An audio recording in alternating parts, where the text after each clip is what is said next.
하나님의 은혜와 사랑을 깨닫는 복된 시간 되길 간절히 바랍니다. 오늘 말씀 창세기 23장 1절에서 3절까지의 말씀입니다. 굉장히 짧은 그런 말씀인데 1절의 말씀은 이렇게 시작합니다. 사라는 100년하고도 27해를 더 살았다. 이렇게 시작을 하고 있습니다. 어떤 느낌이 드십니까? 사라가 127년을 살았구나 하는 그런 그 마음을 이제 갖게 되지요. 굉장히 놀라운 그런 그 말씀입니다. 사실 성경에서는 여자의 그런 나이를 기록하지 않습니다. 남자 중심으로 기록되어서 여자의 그런 나이를 기록하지 않고 언제까지 살았다는 그런 내용을 기록하지 않습니다. 성경에서 유일하게 사라의 그런 나이, 정확하게 사라가 몇 살을 살고 죽었는지를 기록한 유일한 그런 여자입니다. 하나님이 그를 특별히 사랑했다는 그런 의미를 담고 있죠. 이 말씀 가운데서 제일 중요한 그런 그 말은 이제 127년 살고 죽었다 하는 그런 그 내용입니다. 우리의 인생은 죽음을 맞이합니다. 이거를 받아들이기가 굉장히 힘들죠. 왜 죽어야 하나? 옛날 백남준 씨 부인은 글을 읽다 보니까 늙는 게 너무 억울했다. 그렇게 막 하면서 이렇게 그에 대한 그런 그 감상의 그런 그 글들을 굉장히 길게 썼더라고요. 그분이 신앙이 없으니까 늙는 것조차 받아들이지 못하는 거예요. 억울하다 그러면서 그 분노를 막 이렇게 썼더라고요. 사실 우리가 뭐 늙는 것도 진짜 억울할 수 있지요. 근데 거기에 또 죽음까지 맞이해.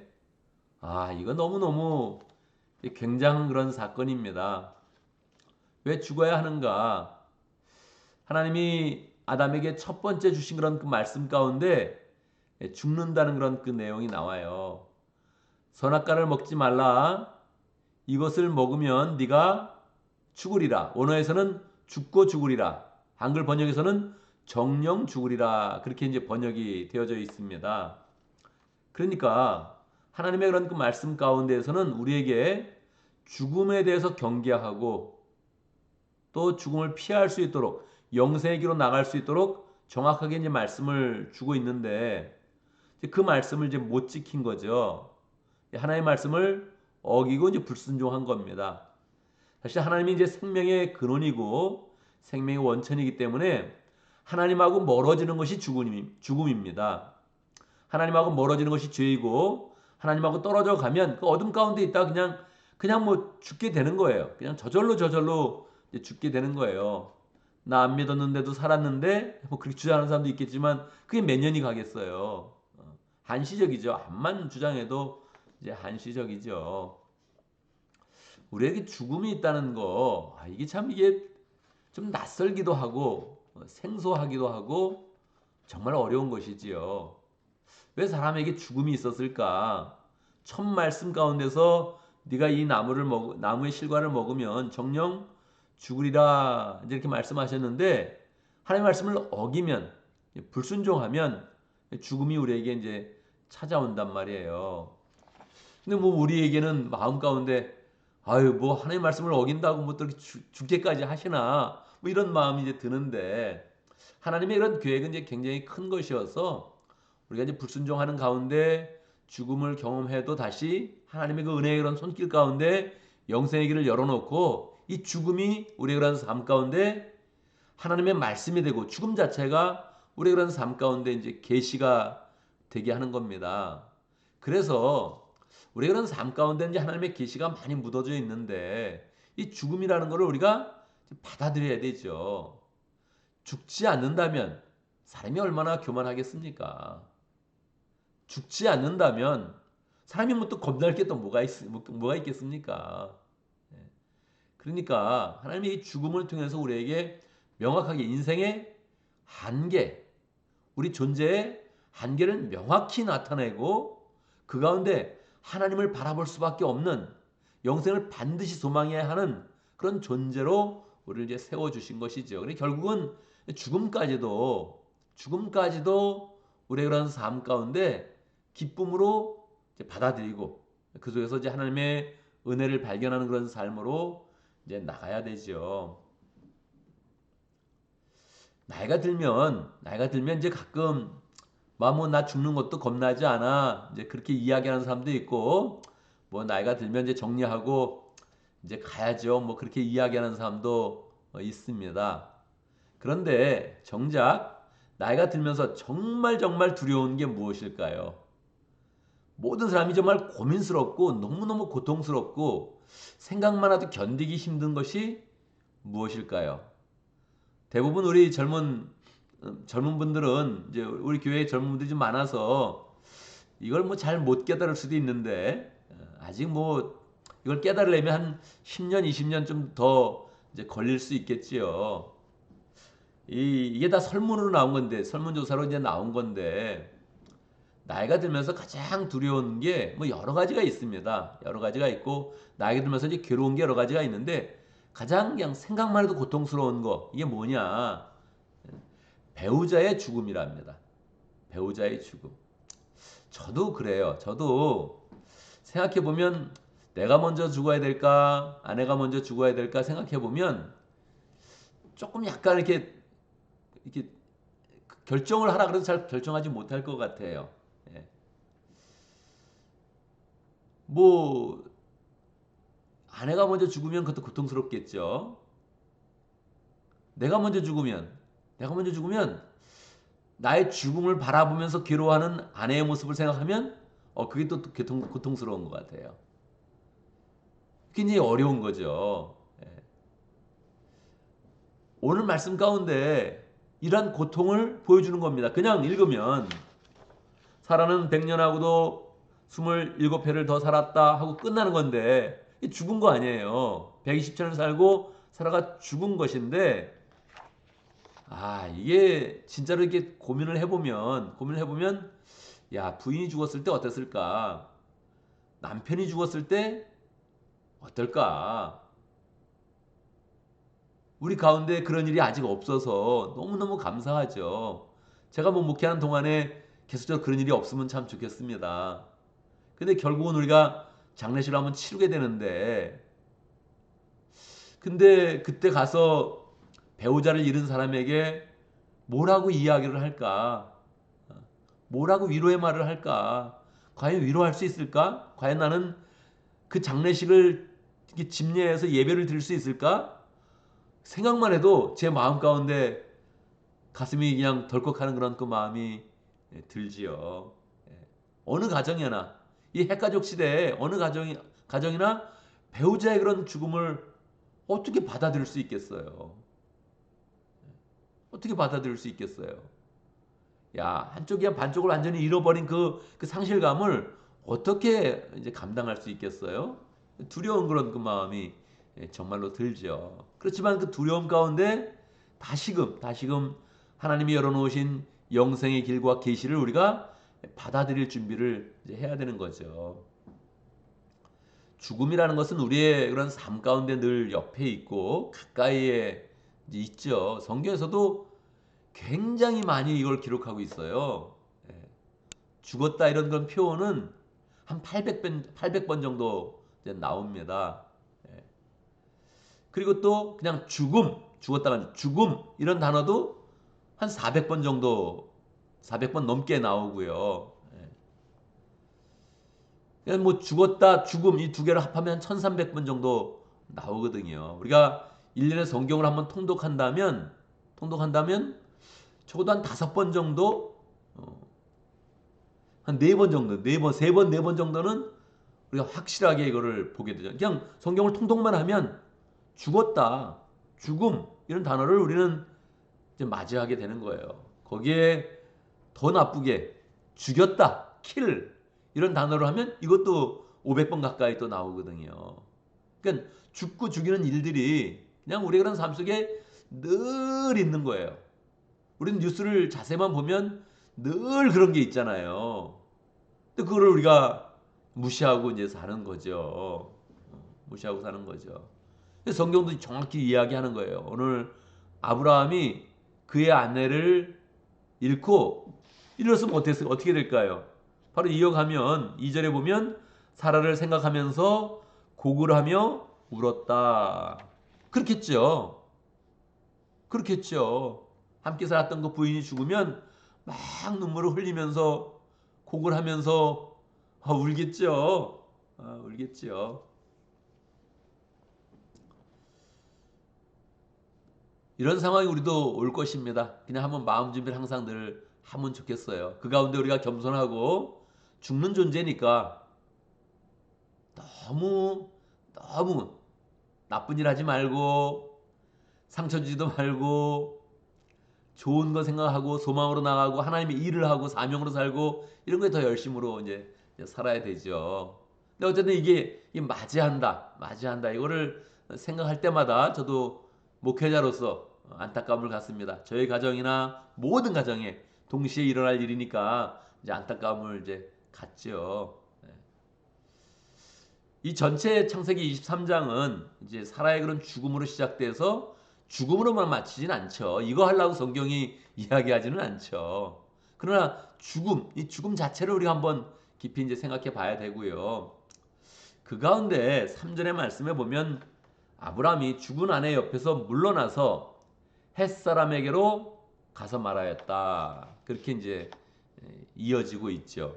막 곡을 하는 거예요. 뭘 생각하기도 힘들게, 아무것도 생각하기 힘들게 그냥 곡을 하면서 우는 거예요. 울다가 보니까 그냥 계속 울고만 있을 수는 없는 거예요. 그렇죠?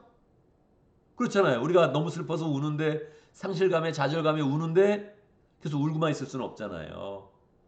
결국은 일어나야 되는 거예요. 아브라함은 어떤 마음으로 일어났을까요? 나도 죽을 거야. 그러면서 일어났을까요? 그렇지 않습니다. 이 아내를 잘 장례를 치러야지 하면서 일어났습니다. 근데 장례를 치를 땅이 없는 거예요. 그 땅은 누가 가지고 있냐면 그 주변에 다 해족속이 가지고 있는 거예요. 하나님이 내가 너의 자손을 하늘의 별과 같이 땅의 바다와 같이 많게 하겠다. 이 땅을 다 너에게 주겠다 약속했는데 지금 이 현실 가운데 땅이 없는 거예요. 여러분 사람은 죽었는데 더 어려운 것은 이 상황이 더 나쁘면 장례 치를 돈도 없고 장례지도 없고 상황이 더 나쁘면 더 이 슬픔이 아주 강하게 찾아오겠지요. 아브라함은 이제 내가 장례 치를 그런 땅을 마련해야 된다. 이미 사라는 하나님께로 나아갔고 내가 이 사라의 그런 장례를 아름답게 치러야겠다면서 일어나는 겁니다. 이게 현실을 맞이해요. 현실을 맞이할 때 아브라함의 그런 그 마음 가운데는 내가 장례 치를 땅을 잘 구해야지 이런 마음도 가졌고요. 여기서 끝나면 이게 성경이 아니죠. 여기서 끝나면 성경이 아니죠. 그 마음 가운데 아브라함의 마음은 내가 장례를 치르면서 하나님의 약속을 성취하리라 이렇게 마음을 먹었습니다. 하나님이 나에게 주신 그런 약속을 내가 증표로 가지리라 이렇게 마음을 먹었어요. 그래서 이게 성경이 되는 겁니다. 모든 사람에게 다 죽음이 일어나지만 그 죽음의 계시 가운데 죽음 속에 나타난 하나님의 그런 뜻들을 발견하는 사람은 많지 않다고요. 이 창세기 23장 전체는 장례식을 치르면서 아브라함이 하나님의 약속을 어떻게 붙들었는지 어떻게 그것이 미래에 그 후손들에게 정확하게 약속의 성취가 되는지 그걸 우리에게 보여주는 겁니다. 그래서 우리가 죽는다. 그럴 때 뭐 인생 사는 거 어차피 죽는 거야. 이렇게 쉽게 생각하지 말고 죽음 가운데서도 우리가 믿음을 세우고 죽음 가운데서도 사람을 세우고 언약을 붙잡고 영생으로 나아가는 그런 삶이 되면 좋겠습니다. 그래서 우리 공책 가운데도 죽음이 찾아올 텐데 그때 우리가 더 믿음 가운데 굳게 서고 또 하나님을 더 굳게 바라보고 이 세상에 우리가 목표를 두는 것이 아니라 정말로 하나님나라에 목표를 둔 사람으로서 온전히 서는 그런 삶으로 나가면 좋겠습니다. 오늘도 말씀 가운데 기도 제목을 붙잡습니다. 우리가 죽음의 때를 바라보고 또 죽음의 때를 준비하는 사람 될 수 있도록 마음 가운데 한편에서 배우자의 죽음, 가족의 죽음도 준비할 수 있는 사람이 될 수 있도록 그냥 마음으로 준비하는 게 아니라 이 영적으로 더 풍성해져서 그 죽음에 담긴 하나님의 계시를 받는 가운데 우리가 더 잘 믿음으로 살아갈 수 있도록 그렇게 기도하면 좋겠습니다. 오늘도 목장을 위해서 기도하는데 차영지 목장을 위해서 기도합니다. 정하영 목장님 위해서 기도하고 목원들 위해서 기도하고 또 차영지 운동을 일으킨 우리 허천의 목사님 위해서 기도하겠습니다. 차영지 목장이 또 잘 될 수 있도록 우리 교회 계속적으로 4세대 영적 지도자들이 잘 세워질 수 있도록 축복하면서 기도합니다. 오늘 또 교회를 위해서 기도하는데 어제 예배 참석한 사람들 생각하면서 기도합니다. 예배 참석한다는 게 이게 영적인 승리를 하고서 나온 겁니다. 또 여러 환경을 이겨내고 또 잘 나온 겁니다. 그래서 항상 교회에서 만나는 사람들 축복하고 서로 격려하는 그런 관계로 늘 귀한 그런 만남 가질 수 있도록 기도하고 또 못 나온 사람들이 있습니다. 더 축복을 해야 되죠. 우리 아파서 못 나온 사람도 있고요. 또 출장을 가서 못 나온 그런 사람도 있고요. 그냥 시험 공부한다고 마음이 바빠서 못 나온 사람도 있고 그냥 믿음이 떨어져서 못 나온 사람들도 있습니다. 이게 부흥의 그런 증거는 항상 예배에 나오는 겁니다. 그래서 예배 잘 참석할 수 있도록 인도하고 우리 목장에도 잘 나오면 또 교회까지 나오게 하는 게 또 우리 그런 사명입니다. 그래서 믿음의 생활을 잘 할 수 있도록 이렇게 우리가 늘 권면하고 또 축복하고 기도하고 하는 그런 가운데 또 영적인 그런 능력이 더 잘 또 세워질 수 있도록 그렇게 함께 기도합니다. 오늘도 월요일을 맞이해서 우리가 맡은 모든 일들 잘 감당할 수 있도록 기도합니다. 제가 먼저 기도하고 함께 기도하는 시간 갖도록 하겠습니다.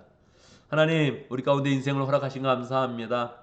우리 그런 인생 가운데서 하나님의 은혜를 많이 누리고 또 사랑을 받고 무엇보다도 생활 가운데 하나님의 계시를 받을 수 있도록 역사하신 거 감사합니다. 살고 죽는 것 하나님의 그런 뜻이고 죽음 가운데서도 하나님의 그런 계시가 풍성히 나타나는데 우리가 죽음의 때를 잘 준비할 수 있도록 인도하시고 나의 죽음뿐만 아니라 배우자의 죽음, 어떤 사람의 죽음, 믿음의 가족들의 그런 죽음, 그 죽음도 우리가 잘 받아들이면서 더 겸손하게, 더 열정적으로, 더 보람있게, 더 의미있게 인생을 잘 경영해 나갈 수 있도록 역사하여 주옵소서. 죽음의 때가 찾아올지라도 그때도 믿음으로 굳게 서게 하시고 영생으로 굳게 서는 복된 인생 될 수 있도록 축복하여 주옵소서. 하나님, 우리 가운데 차영진 목장 허락하신 거 감사합니다. 정화영 목자님 축복하여 주시고 우리 교회에서 자라나서 이렇게 귀한 그런 목자님이 되었습니다. 삶을 축복하시고 미래 그런 삶도 축복하시고 열어주시고 하나님의 축복과 은혜가 넘치는 복된 삶을 잘 살아갈 수 있도록 역사하여 주옵소서. 목원들이 모일 때 항상 기쁨으로 모이게 하시고 열정으로 모이게 하시고 또 모여서 하나님의 사랑과 은혜를 풍성히 나누는 차영진 목장 될 수 있도록 축복하여 주옵소서. 허천의 목사님 일찍이 이 교회의 그런 미래를 바라보면서 차영지 운동을 일으켰습니다. 각 교회마다 차영지 운동의 열정으로 잘 일어날 수 있도록 인도하시고 우리 교회도 다음 세대를 위해서 열심히 투자하고 마음 쓰고 신경 쓰고 기도하고 축복하고 다음 세대를 믿음으로 잘 세워갈 수 있도록 역사하여 주옵소서. 하나님 아버지, 우리 어제 또 주일을 맞이해서 예배드릴 수 있도록 인도하신 것 감사합니다. 예배드릴 때마다 하나님의 은혜를 확인하게 하시고 하나님의 축복을 함께 나눌 수 있도록 역사하시고 무엇보다도 예배를 통해서 결단하면서 우리의 그런 삶을 늘 새롭게 할 수 있도록 인도하여 주옵소서. 주의 말씀을 받을 때마다 예배할 때마다 하나님을 만나며 하나님의 생각으로 바꾸며 믿음을 새롭게 하는 복된 삶 될 수 있도록 인도하여 주옵소서. 월요일이 되어서 또 일주간의 그런 삶을 또 시작합니다. 직장으로 나가는 그런 발걸음, 사업터로 나가는 모든 발걸음 축복하여 주시고 역사하여 주옵소서. 모든 일 처리할 때마다 잘 감당하게 하시고 하나님 지혜와 권능을 허락하여 주시고 우리 하는 모든 일들 사람에게 늘 칭찬받으며 존경받는 일 될 수 있도록 역사하여 주옵소서. 우리의 그런 소망도 일터에서 마음껏 펼칠 수 있도록 역사하시고 하나님의 주시는 달란트를 마음껏 발휘할 수 있도록 인도하여 주옵소서. 시간을 잘 경영할 수 있도록 인도하여 주시고 허탄한 일들, 부질없는 일들 마음 쓰지 않게 하시고 신경 쓰지 않게 하시고 꼭 필요한 것에 우리가 마음을 쓰고 또 신경을 쓰면서 사랑을 나누고 하나님의 그런 은혜를 더 펼쳐가는 복된 삶이 될 수 있도록 축복하여 주옵소서. 예수님의 이름으로 기도드리옵나이다. 아멘.